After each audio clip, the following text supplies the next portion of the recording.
আলহামদুলিল্লাহি ওয়াহদা ওয়াসসালাতু ওয়াসসালামু আলা মান লা নাবিয়্যা বা'দা আম্মা বা'দ আউযু বিল্লাহি মিনাশ শাইতানির রাজীম বিসমিল্লাহির রহমানির রহিম ওয়াকিমুস সালাতা ওয়া আতুজ যাকাতা ওয়ারকাউ মা'আর রাকিঈন।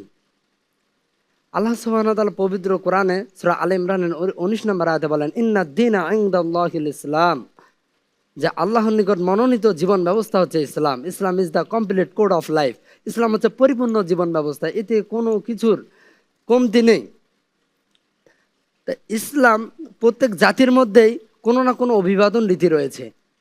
আর ইসলাম মুসলিমদেরকে দিয়েছে সালাম। প্রত্যেক জাতির মধ্যেই কোনো না কোনো আনন্দ উৎসব তাদের মধ্যে রয়েছে, কিন্তু ইসলাম মুসলিমকে দিয়েছেন দুটি ঈদ, ঈদুল ফিতর, ঈদুল আজহা। আল্লাহ নবী মুহাম্মদ সাল্লাল্লাহু আলাইহি সাল্লাম যখন মদিনায় আসলেন, দেখলেন যে মদিনাবাসী 2 দিন খেলাধুলা আনন্দ উৎসব করে। তখন তিনি তাদেরকে জিজ্ঞেস করলেন যে তোমরা এটা কেন করো? তারা বলল, আমরা জাহিলি যুগে করতাম, এখনো করি। তখন রাসূল সাল্লাল্লাহু আলাইহি সাল্লাম বলেছেন, কদ আবদালাকুমুল্লাহু বিহিমা খায়রাম মিনহুমা ইয়াউমুল আযহা ওয়া ইয়াউমুল ফিতর। আল্লাহ তাআলা তোমাদেরকে এই দুইটা এর পরিবর্তে 2টা উত্তম দিন দিয়েছে।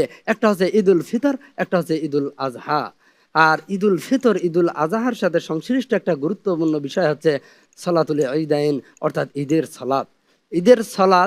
ঈদের সালাত ঈদের আনন্দকে বহু গুণে বাড়িয়ে দেয়। আর এই ঈদের সালাত মুসলিমদের ঐক্য সংহতিকে আরো বৃদ্ধি করে এই ঈদের সালাত। তা ঈদের সালাত যদি আমরা দেখতে চাই, যে পবিত্র কোরআন থেকে আমরা ঈদের সালাত শিখবো, তা দেখে আসি যে আমরা কিভাবে ঈদের সালাত আমরা শিখতে পারি। আল্লাহ সুবহানাহু ওয়া তাআলা পবিত্র কোরআন অসংখ্য আয়াতে বলেছেন, ওয়াকিমুস সালাতা ওয়া আতুজ যাকাতা ওয়ারকাউ মা'আর রাকিঈন ফাসাল্লি লিরাব্বিকা ওয়ানহার। বহু আয়াতে বলা হয়েছে সালাত পড়তে হবে, কিন্তু এই সালাত পড়বো, এই সালাতুল ঈদাইন পড়বো কিভাবে? এতে কি আজান একামত নেই? এতে তাকবীর কিভাবে দিব? কোন সূরা পড়বো? এই খুতবা আগে না আগে সালাত আগে? এটা যদি আমরা জানতে চাই, তাহলে রাসূলের হাদিস ছাড়া জানার বুদ্ধি নাই, কোনো ভাবে এটা জানা সম্ভব নয়। দেখেন, যেমন আল্লাহ নবী মুহাম্মদ সাল্লাল্লাহু আলাইহি সাল্লামের হাদিস, আবু সাঈদ খুদরি রাদিয়াল্লাহু তাআলা আনহু বর্ণিত, তিনি বলেন, রাসূল সাল্লাল্লাহু আলাইহি ওয়াসাল্লাম যে ঈদের দিন তিনি ঈদগাহে যে সর্বপ্রথম যে কাজটি করতেন, তিনি সালাত আদায় করতেন।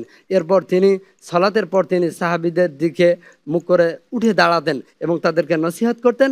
সাহাবীরা সেখানে বসে শুনতেন। শুধু তাই নয়, সালাতের যদি নিয়ম করতে চাই আমরা, আমর ইবনে হাজম, আমর ইবনে শুআয়ব তার পিতা হতে তার দাদা হতে বর্ণনা করেন যে রাসূল সাল্লাল্লাহু আলাইহি সাল্লাম যে প্রথম রাকাতে 7 তাকবীর, দ্বিতীয় রাকাতে তিনি 5 তাকবীর দিয়েছেন। এইভাবে পুঙ্খানুভাবে ঈদের সালাত আল্লাহ নবী আমাদেরকে হাতে কলমে শিখিয়ে দিয়েছেন। এখন কোরআন দিয়ে হাদিস ছাড়া যদি কেউ শেখাতে চায়, তাহলে তার উদাহরণ মনে হচ্ছে যে বিবাহ ছাড়া সন্তান আশা করার নাই। আল্লাহ তাআলা আমাদেরকে বোঝার তৌফিক দান করুক। আল্লাহুম্মা আমিন। حدثنا حدثنا حدثنا حدثنا حدثنا